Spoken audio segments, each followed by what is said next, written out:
The FTSE 100 opened higher on Thursday as Prime Minister Boris Johnson was set to quit amid a flurry of resignations from UK government officials.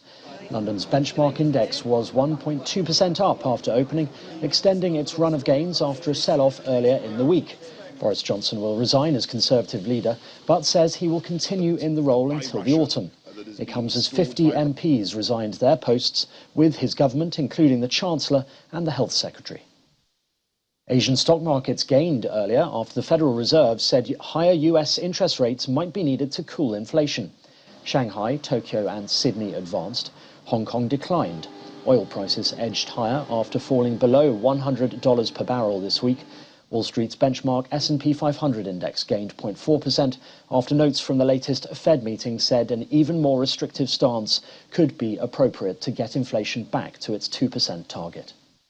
Well, as the price of Bitcoin continues to fall ever further, we spoke to the CEO and founder of Digital Scouting, Dr. Robin Kira. I strongly believe nobody can know where the price of Bitcoin is going to be in 3 months, 3 years, 30 years. Nobody can do this except when you are one of the market makers in Bitcoin. But sadly, I'm not. Otherwise, I would sit on my private island already. But what I think is we have to see some long-term trends.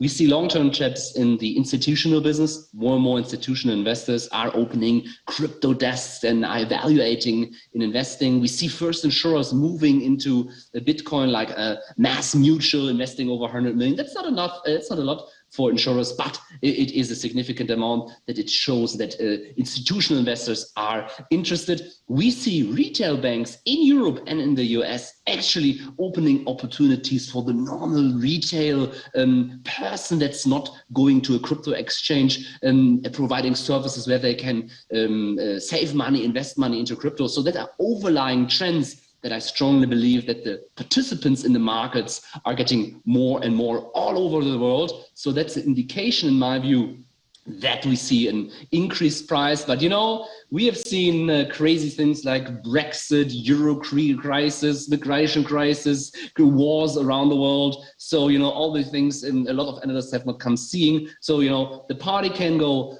through the roof or it can be over. I strongly believe it's that we will see a positive development, but in the end, I don't know. But I think it's a call to action for everybody to actually deal with these questions and to get an opinion yourself. And Sri Lanka's president says he has asked Russia's Vladimir Putin to help his cash-strapped nation import fuel as it faces its worst economic crisis since independence from Britain in 1948. Gotabaya Rajapaksa said he had a very productive discussion with Mr. Putin. It comes after Sri Lanka's energy minister warned at the weekend that the country may soon run out of petrol.